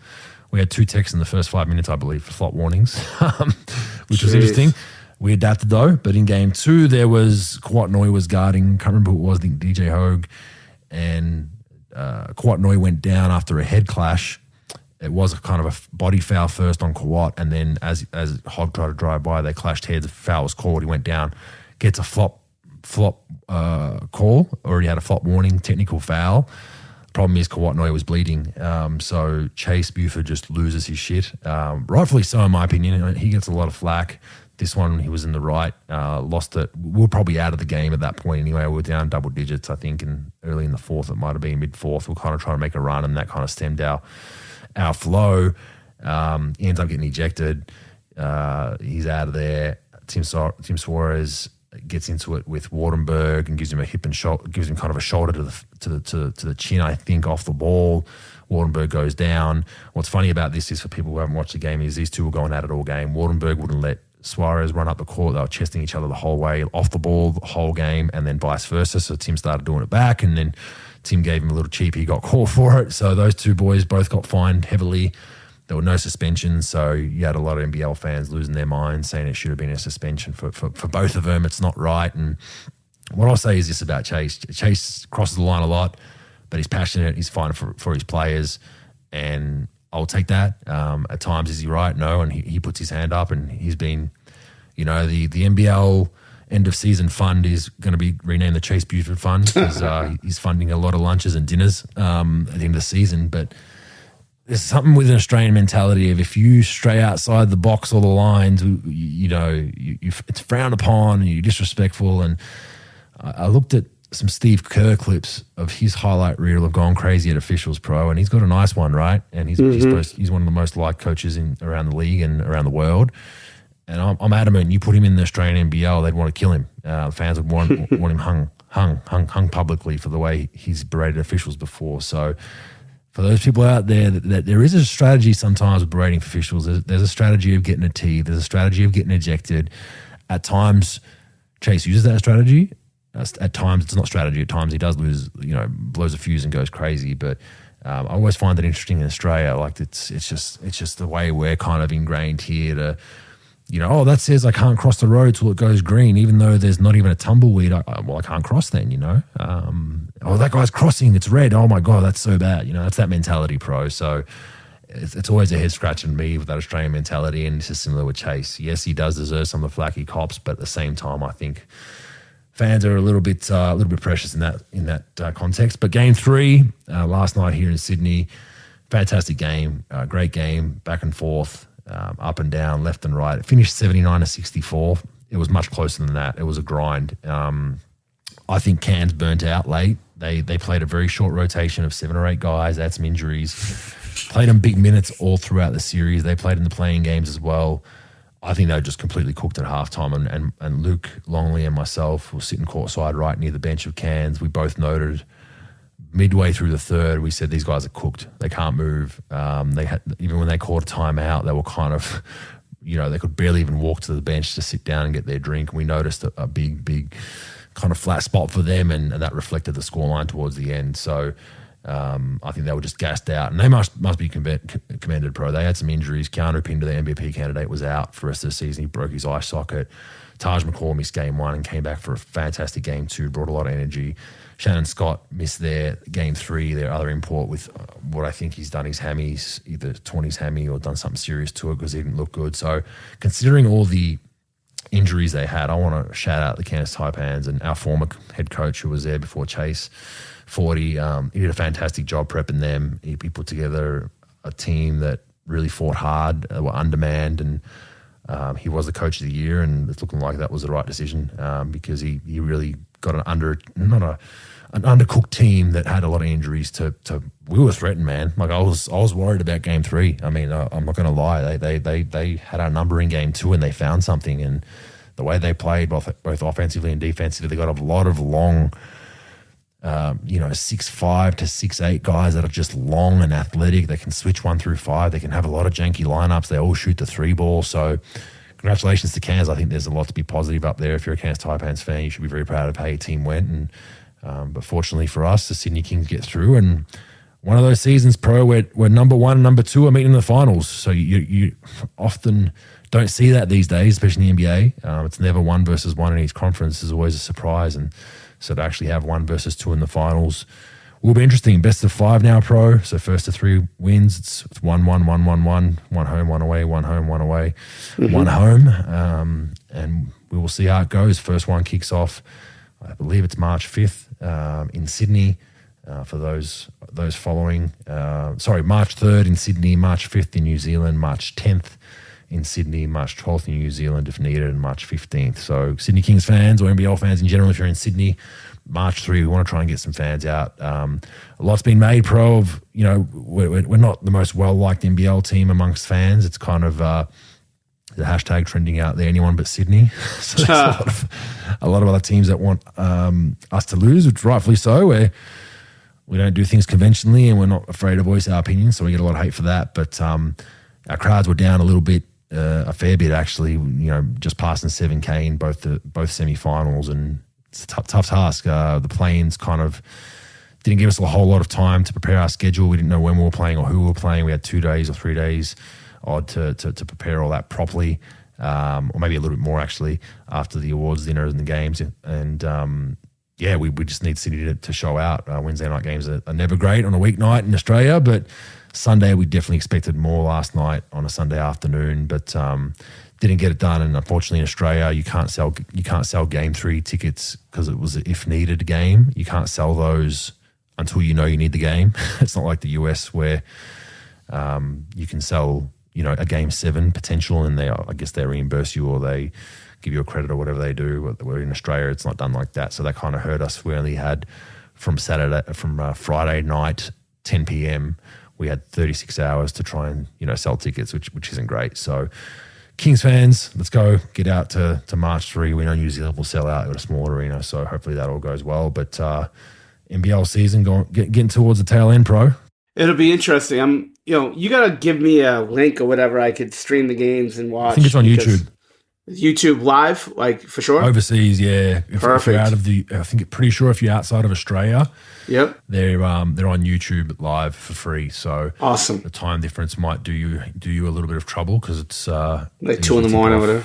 Yeah, Friday night. Well, the Friday night game. The Sunday afternoon in New Zealand might be okay for you, but the Friday afternoon will be a bit rough, or Friday evening. But I've got a lot of friends and people actually getting interested in the NBA. I know a lot of scouts have hit me up of how to watch stuff, and I believe YouTube's the way. And I think if you're in Australia, it's obviously on ESPN, and I believe KO has it on their freebies. So if you have a KO account, you can jump on there. So KO, anyone from there listening, feel free to sponsor us for plugging you. A little bit of news from the NBL. Brisbane has hired Justin Schuller from Melbourne United, an assistant coach. Look, I'm not going to, it's his first head coaching job, but through the grapevine in the NBL, there's word that Brisbane will once again on a budget to hire a head coach, and did not want to spend for a coach, and that's why Schuller came calling. They got him on a pretty good rate from what I've heard. Hasn't been a head coach before, has been in Melbourne United for a number of years. Pero Cameron, I've heard, which basically walked away from the hiring process after learning all that. We'll see. I hope it goes well. But I felt like they needed a seasoned veteran of a coach there. They've got 2 alpha dogs in Aaron Baines and Nathan Sobey. They had a dismal year. I thought they'd go out and hire someone, no disrespect to Schuller, like I said, he might come out and set the world on fire, but someone, a known name, a known commodity that can come in and say, hey, you 2 guys get on the same fucking page. We need to figure this out. You 2 guys, 2 of the highest paid guys from an Australian point of view in the NBL. We're going to get some pieces around you and we're going to be better. We're going to demand professionalism. We're going to demand X, Y, Z. I think when you get a rookie, fresh-faced head coach, he's going to be figuring himself out as much as he's figuring the players out, right? And that's going to be a tough one for Brisbane. So we see that a lot in the NBA. We're seeing it in Houston right now. We're seeing it, in different teams that, there's some teams that you need someone who has a method to the madness, who's seen it all before. He might demand a bit more money and you got to pay it, but I just hope this does not backfire for Brisbane Pro. But that's that. A glaring omission from the Boomers squad. No Mitch Creek.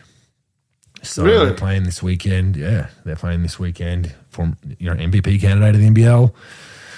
Was not selected in what is, essentially a 3rd/4th squad of the Boomers. No finals teams players were selected. So if you made the top 4, you weren't, basically Basketball Australia weren't selecting you because you're playing in the finals. So the bottom 6 odd teams, those players can go. And Mitch Creek was not selected. So there's, rumours of the domestic violence allegations that were made last season factoring into that. There are other rumours about potentially some boomer squad members not being happy with certain things and certain aspects of what had transpired with that. Very, very interesting to say the least. So I thought he would have been in that squad, but wasn't even called up for it. And final thing, Pro, I'll get your thoughts on this one, NBL wise. So the NBL, I can now discuss this. The owners have known about this for a while. It did hit the media, so it's full transparency. I'm not leaking shit. They floated a team of Next Stars, Pro. Now, the Next Stars, if you're not familiar, Pro, every team can have a Next Star, which is basically partially or fully funded by the NBL. Their contract is. And they're useful for teams at times because it's a young star, LaMelo Ball, Didi Lozada, Repair, who's in New Zealand. And then if they get drafted, there's a buyout, which then gets split by the team in the NBL. So there's incentive for both the league and the team and to do well. And a lot of times as a team, you take it because it doesn't hit your cap much. And, there's a lot of silver lining there. It was floated to have a team full of those, Pro. The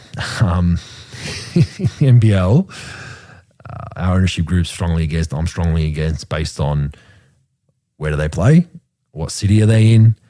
Do they win any games? You got a team of 19-year-olds that are going to be superstars one day, but a team of 19-year-olds that are all competing for draft spots against each other in the same team. I mean, what could go wrong with that, bro? Like, surely that's not a recipe for disaster. You're playing with grown men on other teams. You're playing in a different league. I get their thinking to an extent. The NBL's thinking, shit, for TV, this would be great. I mean, imagine having a team of Wembanyanas or these young up-and-coming stars who are going to be top 10, top 15, all on the same team. Wow, that's great for TV. It would destroy your local product. It would absolutely destroy your local product. I don't know, put them in any city in Australia, how they connect into the community, how they're building culture and passion, how they're building a fan base that comes and supports them when they know these kids are not their fault, but they're here for 1 year. But that was an idea floated. It's been put out in the media and hasn't gotten a whole lot of positivity. So I'm interested to hear most people's thoughts out there. Mine are strong no. I don't know what you think about it, Pro, if it would work. Well, Bogues, the NBA has done that with the G League Ignite. And, I mean, to a certain degree, it's been okay. What they do is, but they pay those guys ridiculous amounts of money, like upwards over $1 million. So like probably 3 or 4 of their guys, they're getting big time money in comparison to what they're going to be getting in regular D-League salary. And then what they do is they pay like 3 or 4 veterans. They give them $275,000 a year, where the D-League salary is like 50, 60, 70, 80 grand usually. And like they played less games. They didn't have to be on the road the first year. There's a bunch of factors in that. And now this year they're not doing very well at all. They've got Scoot Henderson on the team, who will be the second pick in the draft this year, but he's been out with some concussion issues, and the team, as far as record wise, isn't doing very well. I'm not a big fan of it because you just got too many young guys on one team. I don't know about the whole like draft stock thing and if that's going to be a big factor. I think the biggest factor would be like who your mentor is going to be. Like, how are they going to survive as a group, with being so young and immature, dealing with some of the things they're going to have to deal with. Plus, they won't be able to physically compete with the players in that league on a nightly basis. So are you going to put like 4 of them on there? Are you going to put 6 of them on there? Are you going to try to go like 3 or 4 veterans, like older guys, to sort of mesh this thing out? I'm not a big fan of it. It's just good for content and TV, but I think it will be a disaster. I don't care who your coach is. It's not going to be the problem. The problem is going to be like you got young kids in a major city. Well, for the most part, will be a major city, depending on obviously where they put them. But like, I'm just not a big fan of the whole deal with that. Like the G League Ignite, I understand. Because they could pay them big time money. They've got like, John Jenkins and a bunch of guys that are vets around them. They got a decent coach. They got a really good coaching staff around them as well. But the Australian version, I'm not really good with. I'd rather just put them on regular teams, and so they're around vets every day. They got to practice against vets every day. They can't really run the asylum where the head coach is going to have, is going to be handcuffed, to really like be at their beck and call. Like, imagine you're a coach trying to, either a vet or a rookie coach, and you're trying to coach a bunch of 17, 18-year-old kids, 18-year-old kids, and I'd rather have vets on my team, let them develop slowly with that. I think that's a really good formula. But look, they're going to copy the G League with that. They're going to go with it. I'm not a big fan of it, but what do I know? Yeah, I don't think it's going to work. I think you have a team of 19-year-olds who are competing for draft spots against each other on a same team. Hey man, that guy's taking my touches. Hey man, that guy's getting more burn than me. Coach is fucking me. Like, it's a recipe for disaster. Like, absolute recipe. Even with two veterans, it's like the shit's not going to work. Every chance they lose every game, barely win a game. You're playing against grown men with seasoned imports, with great Australian talent. The league's gotten better. I just think the league, needs to really be careful about, making that kind of circus-like. On top of that, as you said with the salaries, the rumors are they're going to have to pay, the league would have to pay guys, $600,000-700K plus to $1 million for those, let's say those top 8 roster spots. That's $10 million, right? If you're one of the stars of the league, you're looking at that and you're like, hang on a second, this young kid's making more than I am. I'm the star of the fucking league. Yeah, like that's not going to be a good thing for owners and those star players, because they're going to be pissed. I would be like, if I'm the face of the league and Xavier Cooks, Bryce Cotton, Mitch Creek, Keanu Pinder, and I'm making whatever I'm making, and this kid's 19 and he's coming in and I'm cooking him and he's making 1.5x what I am. Mm-hmm. I mean, I'm scratching my head, and then that agent, rightfully so, is going to go to that owner of the Kings and the Wildcats in Southeast Melbourne and say, yeah, we want that money. Or we're just going to go to Japan or go overseas. Yeah. That next star team lasts for a year or two, and then you've completely pissed off everyone in the league and all the good players are left. You got to be very careful. So I don't like it. I'd love to hear arguments for it from people. If you think it's a good idea, what city would you put them in? Does the city support it? Are you getting more than a couple of thousand fans? Would you, as a fan in a small city, big city, support this next stars team, knowing that it's going to be a whole new squad every season, and it's going to be a marketing exercise for YouTube or for TV viewership? I'm not too sure. So I think it's been battered down pretty heavily by most people out there. But just thought I'd make note of that one, Pro. All right, useful or useless stats really quickly. Giannis is now the Bucks franchise leader in points, assists, blocks, free throws, and he's less than 500 rebounds away from passing Kareem in boards. So he's basically going to be the stat leader in every single category besides steals for them. Useful or useless? Totally useful. I mean, these guys are an elite star of the league, and it just goes to show what he's put up in a short period of time. Look, they've had a lot of transient players in Milwaukee, even with Kareem and some of the other guys they had. Gary Payton and guys are just in and out. The really good players are just in and out with that. But it's an unbelievable achievement. That's great. I mean, it's just great to see that. I mean, so many stat categories that he's has a career numbers in, just says a lot about what he's done since being in the league for 10 years. Totally. And how nice is it to see a superstar hang around? Sure. I think there's such a underrated part of Giannis. Even Giannis, Jokic, some of these guys, they actually want to be where they're at and are happy with where they're at. It's a smaller city. He's probably losing marketing opportunities, but he's happy there, man. And it's just really nice to see. So definitely a useful stat. All right, I'm going to get your pen and paper ready, Pro. I'm going to give you 4 candidates for MVP just based on their stats. You're not going to know who it is. You can probably guess if you've got half a brain. But all right, here's the first one. 30 points a game, 8 rebounds a game, 4.5 assists a game at 46% from the field. Mm-hmm. Number 2, 33 points a game, 10 rebounds, 4 assists, 54% from the field. Mm-hmm. Number 3, 25 points a game, 11.5 rebounds a game, 10.1 assists per game, 63% from the field. Mm-hmm. And the last one is 32.5 points a game, 12.3 rebounds, 5.5 assists at 54%. Based on the numbers, who would you give it to? 24, 11, and 10 with 63% of shooting. That's what I would give it to. Who do you got? And that's obviously who, pro? Oh, Jokic, I would assume, right? Yeah, that is Jokic. So Jokic, the first one, 30 points, 8 rebounds, 4 assists at 47% is Tatum.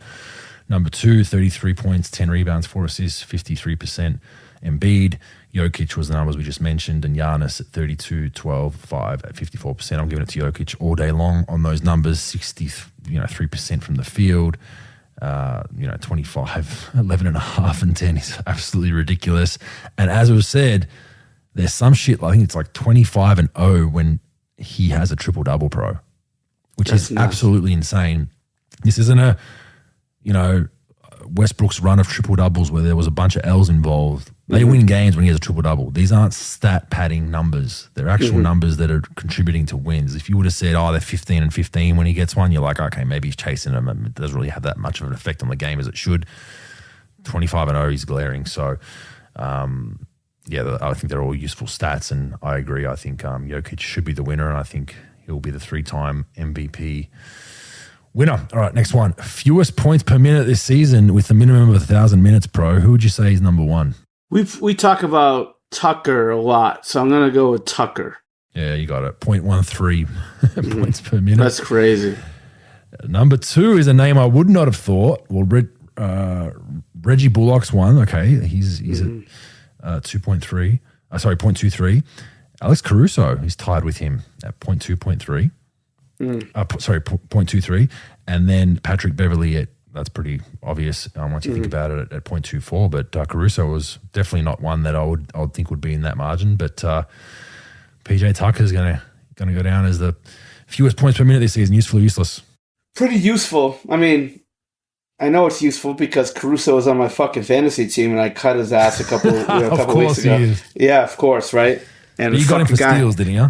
Yeah, I got him for steals and stuff. I actually took Thibault like 8.2 seconds after he got traded. I picked him up and I had to cut Caruso. But yeah, I would say pickup. Oh, huge pickup. I'm pretty happy with it. I could actually get into the play-in on that. I'll ride Thibault. The Lakers. You're the Lakers of the fantasy world. I'm the Lakers of the fan. I'm gonna get fired. My owner's definitely gonna fire me. But yeah, I think it's useful. I mean, obviously, it just tells you that guys that just don't score.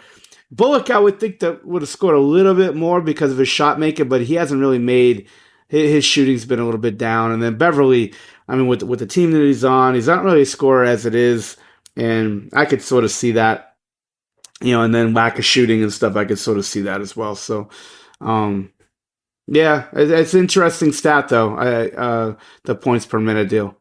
It is. All right, last one. Mac McClung, pro, career earnings. $106,000. Dunk contest win, $100,000. Useful or useless? Well, before I answer it, and it goes into my answer of useful, McClung has a decision to make. Right now, he's got a decision to make. Does he want to be a fucking cartoon character where everybody's like fawning over him, Mac this, Mac that, Mac that? Because here's the deal about Mac. I've heard he's a great kid. Great kid. Works hard. People like him. People like to coach him. You're 6'2". You shoot 32% from the three on a high year. If you don't figure this shit out, your name's going to be Mac McFucking playing in Turkey next year because I don't have a jump shot. You got to figure this out. Like, yeah, it's great. Hey, look, he made $100,000 in the contest. Everybody loves him. It's probably worth $1 million in marketing opportunities for him. But is he going to be a cartoon character where, like, he's just going to do this dunk? Like, everyone's going to be like, oh, dunk contest. It's going to be a glorified N1 mixtape player. Like we know he can jump. That's great. And look, nothing to take away from his win. That was a great. I didn't watch it. I just saw a couple of the highlights. Awesome, great. But like, I'm all for development. I'm all for like figuring it out. Like, if I'm him, I'm studying tapes of Pat fucking Connaughton and being like, that's my guy. He's 6'2", two guard at 6'2" who can't shoot. I don't understand that. That's sort of like, I don't know where you go from there. 6'2", two guard who can't shoot. It's like it's like a porn star with a limp noodle. Like, what are you doing? Like, you got to get in the gym and get that shot figured out. I say it's useful for sure. What do you say, Bogues? Yeah, it's useful that he doubled his career earnings is useful. So, but yeah, he's on that tricky path of, are you remembered for being a circus act, or do you want to be a pro basketball player, right? That's what you're saying. Like, it's you want to be very careful and no hate. Like, winning a dunk contest, he can jump, man. The guy did some creative shit. Yeah. You just want to be careful. That's not what you're remembered for right now. It's interesting he got signed though, Bogues, like a day before the dunk contest. In your opinion, is it just like was it a PR deal? Or was it, in your opinion? It tells you where the dunk contest is at. It just tells you they're clutching it. If they're getting a G League guy, James White remember James White? Definitely Cincinnati. Played in Cincinnati. Yeah, he only played in the league for a couple of seasons, but he was dominating over in Europe. You bring him back, he's winning it every year. The guy was doing windmills from the free throw line, for God's sake. Like, what? Anyone who hasn't seen his highlights, James White, YouTube it. Oh yeah, big time. Unbelievable off one foot, he would glide, right? Mm-hmm. But how far do you go? Do you bring international guy? I don't know. It's looking at the dunk contest and where it's at. It shines a light on how bad it's become when they're clutching at straws. But I mean, I've heard the same about Mac, and he's a great guy, and guys love him. Find a little jumper and carve yourself a nice little NBA career on the end of a bench. You just don't want to be that guy. Like, that's that guy that dunks your whole career for the next 10 years. You don't want to be that guy because it'll only get you so far. Look, you make a little bit of money in marketing, but no hate. Like, he's done a fantastic job. But yeah, you got to be very careful that you don't turn yourself into a circus. Like, oh, can you dunk for me everywhere you go? You know what I mean? Where you're still a pro baller and you want to get your game better. So I agree with that. What do you have this week? All right, folks. So let's just go on the Mac McClung thing. You heard it, and you know how things like generational player with Luka, and there's some words that get attached to players, right? Well, the words that are going to get attached to him, you heard it with Shaq and a few of these other people on social media saying that he saved the dunk contest. So Mac McClung saved the dunk contest. Fact or fake news? Well, fake news, because he's like the antics they had to get through to get him there. He was a G League player and signing him and all that. He didn't save shit. I mean, he helped it. Like, he helped bring some attention to it, but it's still, I don't get that fulfillment of my dinner, if it makes sense. Like, I'm still kind of a little hungry because was it really an NBA player? Like, you know what I mean? So, I don't think it saved anything. I think the dunk contest and the All-Star game in general, I truly believe they got to make some tweaks and just make it a little bit more appealing to the eye. I get it's a celebrity thing. I saw some people saying, well, it's just about the kids seeing the stars. Well, they can go see the stars in an NBA game. They can go see the stars. Every eight games they'll play. Or just maybe just go to the local nightclub when they come to town. You'll see every one of them. You know, that's a better path. And you just pay a $5 door cover and it's much cheaper, right? But I don't think he's saying anything. I think it's dying a slow death, and it needs to. The NBA is going to address this. I have no doubt they're going to retweak things again. They're going to try different formats, and like they've got that whole, the first three quarters and then the fourth quarter scoring. It's all not added up till late and all that kind of bullshit. They're going to keep trying different stuff and throwing darts at the dartboard until something sticks. Right? That's just my opinion on it. Yeah, I agree with that. I don't think he saved it, and I think if he saved it for one night, because now again, it's still the same problem. You don't have the great players in it. I think that was like, I think fans have liked the dunks, and look, they've liked the dunks with guys that weren't exactly generational stars, like Aaron Gordon and Gerald Green. All those guys had great. Even Iguodala, that was a really good player. Wasn't like an elite player, but it was really good. I think they really liked it when the big time stars went against each other. In my opinion, I have no idea. Maybe I'm wrong, but I don't think he saved it. I think that he prolonged the death of it, and it was entertaining. White kid winning it, small kid, 6'2", white kid, G League player. I mean, a lot of pretty good storylines for it. But again, you're here to see stars, and that's just sort of the reality of it. So I think they say he saved it for about a day. I don't think he saved it for going forward, I do think they got to make major changes, and I think that major change is paying a bunch of guys $3 million to show up. And a lot of people will say, well, they get paid enough. Why do they have to do that? Well, look, if you want to save this thing, that's what it's going to take. And we may not like it. We may be against it. We may, say, they have enough money, but that's what it's probably going to take to get it done. It's sort of like, the USA basketball when they had to go with NBA players in it and they had to change it. They've got to have to change this thing because it's a disgusting display of it. Let's be honest, with where it used to be for where it is now. They're definitely going to have to do something with it. And it start by eliminating that rookie skills challenge, because I just can't get the look of all those misses on the rim out of my head when I watch that on social media. No, so I say it's fake news. I don't think he saved it. So we talk about Jay Crowder, right? So you think Jay Crowder made the right decision? Say it was his decision not to play this year up to this trading deadline. But look, he decides one reason or another, let's just say he decided to not play all year because of the deal with his contract and not being a starter, and now he finds himself having to get in shape for the last couple months of the season, get into the playoffs. You think that Jay Crowder did make the right decision not playing? Instead of just saying, you know what, whatever, let's just try to get a trade worked out. I'm going to stay in shape. I'm going to be in games. I'm going to have some games where I'm really good. I'm going to have some games where I may not play as much as I want to. But fact or fake news, he made a right decision by sitting out the whole year up to this point. Fake news based on what we know now. I mean, he'd fit nicely in that Phoenix team, right?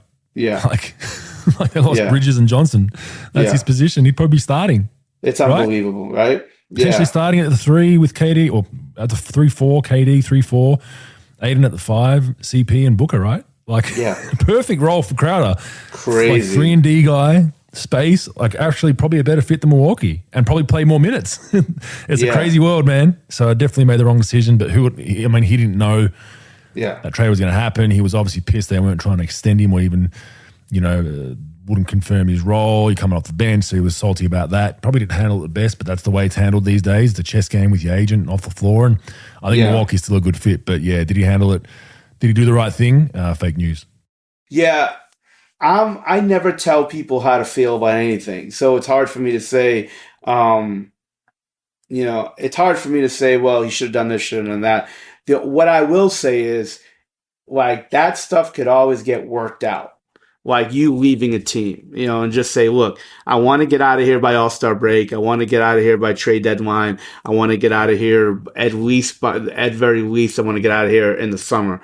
But I'm going to play, and I might as well play to stay in shape, stay relevant. Even if I don't play a great role in this thing, in the first 55 games of the year, there's going to be 4 or 5 games where I really shine out and I'm really relevant with this. And I know I'm going to get moved. I've got a great reputation I built up for over 10 years, being in the league for 12 years. Like, everything works in his favor with it. I think by sitting out, you put yourself at risk, especially in the first 2 weeks of this thing where you haven't been playing in NBA games. And it could really be physically harming to you, where you could pull a hamstring or something like that. Because look, I don't care what you do. I don't care if you run marathons, you train with Olympic sprinters, you play with the best players not playing right now currently. You're not going to be in game shape. And I just think that could be a big problem. I hope not. I love Jay Crowder. I worked with him when I was in Dallas. I have the utmost respect for him. I'm just saying that, like, I think it's fake news. I think, like, again, I don't want to tell him how to feel or anything, but I'm just saying, by the information that we're given, why not just play it out? Let your agent handle it. Now, on the back end, people are going to get hurt. Like, we don't expect what happened to happen, but like, everybody always gets banged up for a week or 2 or 3 weeks, where you're going to definitely get thrown in there for an extended period of time. And that's going to be good. It's going to be flowing. You might play well enough to really put a dent in their minutes. Who knows? But I'd say fake news. I don't think it's the right decision not to play. Just because I like now you're gearing for the second half of the year, and you don't know what's going to happen the first few weeks of the season that you're playing. Just taking that much time off at that age isn't the greatest thing. I don't think for your body, for shell shock and all that. So, last but certainly not least, we didn't really talk about this in length, folks, about the All-Star. Avoids the last pick in the All-Star draft. Oh, man, I had that on here. I want to hit that. Yeah. Yep. So, yeah. Fact or fake news, the last pick actually cried, behind closed doors, finding out that they were the last pick of the draft.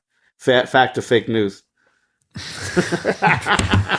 I mean, no. Fake news because you're taking the piss. But for context, I had this in the run sheet and I skipped over it. The NBA announced, Adam Silver, that they're not going to have a last pick this season because it's bad for the person picked last. If you're that kid that gets picked last, it's so heartbreaking. No, it's not. Like, that should motivate you to not be the last pick the following week or the week after. Like, that's how I was as a kid. Like, pick me last. I dare you. Okay, cool. I'm going to work harder now for the next couple of weeks. We're just going so soft as society, bro. Like, now they're doing this for the pros because the pros get their feelings hurt. So what they've done is they've said, we're going to pick the reserves first. But there was still a last reserve pick, bro. It didn't change anything. Like, right? It was Jaren Jackson Jr. was the last pick technically, right? So it made no difference whatsoever. It just wasn't technically the last pick because that was a starter. Like, come on, spare me, please. I mean, parents out there, if you've got a kid that gets picked last, use that as a positive. It's great. It sucks to see your kid cry. It sucks to be like, man, I feel bad because I was picked last. Like, no one wants to play with me. Well, it's like you explain to them, like, hey, you're not as good as the other kids yet. You need to work harder. We're gonna get you some private training. We're gonna put your shoes on. Let's go to the gym. You and I, father and son, mother and daughter, father and daughter. It's a part of life. It's a great learning curve. So to have the pros now promoting this kind of cotton wool shit, not good, pro. Not good. Yeah, Bogues, look, and that whole motivating factor thing is good for normal people. We're talking about 24 human beings that are making on the average $28 to $30 million a year. They're all stars. $30 million a year, and they are a superstar in the league. If I get picked last, fuck it. I get picked last. Like, who cares? It's embarrassing for who? You're an all-star. You're an all-star. We're not talking about ranking every player in the league and figuring out who the last 20 players are. I don't give a fuck. They're NBA players. I'm not really caring. They're all-stars making $30 million a year. Like, no one gives a fuck. You're the last pick. Boo fucking who? I don't understand it. Like, and yeah, as a society, we're soft as fuck. Like this whole thing. So what? I was picked last in every draft I've ever met. Every draft, we're picking in the schoolyard playing. I was picked last every time. Who cares? Who cares? But the all-star thing, like, you're protecting players from what? Like, I don't understand what you're protecting players from. The embarrassment of being picked last. Yeah. You know what? Protect them from? How about protecting them from fucking bankruptcy? How about that? I'd rather that should be your first initiative. Let's protect them from bankruptcy before we protect their feelings being hurt for being the last picked all-star in the NBA. But that's just ludicrous because you're still the top 12 best player in your conference. Yeah. So what? I'm embarrassed that I'm the 12th best out of the top 12. Like, what? I'll take it. Hey, shit, I'm good. I'll take it. I'm happy with that. But Jokic also said, quoted, "I would not draft myself either. I am not meant for this game." Jokic, All-Star game. I love it. I fucking love that guy. 100% right. Yeah. And by the way, there's a lot of people out there I'm reading saying, the All-Star, because I railed in the All-Star game on socials and, when you were a kid, it was the same bull fucking shit. I just reposted the the All-Star game, which was in Utah 30 years ago, so early 90s. Go and watch that video, people. I just reposted it with the caption. Scottie Pippen and Barkley are wrestling for a post-up, literally like about to fight. Yeah. Shaq's being blocked like 3 times with what look like borderline fouls, no calls. There's wrestling, there's turnovers in transition. John Stockton's running the point like he's with the Utah Jazz. it's amazing to watch. So revert back, people. You people that have that mentality of, it's just the All-Star game for the kids. Revert back to that game, and it was amazing to watch, man. You got like Mark Price stealing the ball off MJ on a break. You got, David Robinson not letting himself get dunked on, Malone fouling people. It's really glaring and great video. It's unbelievable. Like, it is. Yeah, you watch those ones. Like, watch the one in Chicago in '88. Watch that one in '88. Watch the one in Houston in '89. It's just. Yeah, it was just a different mentality. The guys were just going at each other. It's sort of like, you heard about those practices in the '92 Dream Team, like those closed practices where they went at each other. Like, those were special times. I understand you can't go that hard, but there's got to be some happy medium of like competitive games. You don't have to be like fighting each other. I get it. That's not where we are at anymore. But like, you watch those games, those are great players going at each other. That's what you want to. It sort of had. It wasn't quite the NBA Finals. I'm not going to overdo it, but it was sort of that type of feeling when these great players were going at it. MJ going at Clyde Drexler, Kareem going at it, Larry Bird going at it, James Worthy. Like, these guys were like ultra competitive. I understand it's a different mindset today, but like I go to like those pro runs, in the summertime in LA or whatever. And it's almost like that. Guys not even trying half the time, but it's that stuff's like the '86 Celtics against the Lakers compared to what you see in this All-Star game. These All-Star games today. It's pretty bad. So that's why I haven't really watched one. Yeah. Haven't watched one in a long time. Yeah, I'm just off it. I'm getting old. Probably that old guy, screaming at a cloud. But I just can't get into it. And that's just me. All right, that wraps up this episode. Thanks again, Out Hoop Consultants, for anything you need from Pro on Instagram and Twitter, at Bogues, and all the other socials. And make sure you share this podcast out so we can continue it. Thanks. And if anybody's selling a jersey that has Mick fucking playing in Turkey next year, I want a piece of that, because that comes from me. That's my idea. Surely get some McDonald's endorsement deal. McLaren, yeah. Yeah, there you go. Perfect segue. All right. There you go. Adios. Adios. Let's get groove.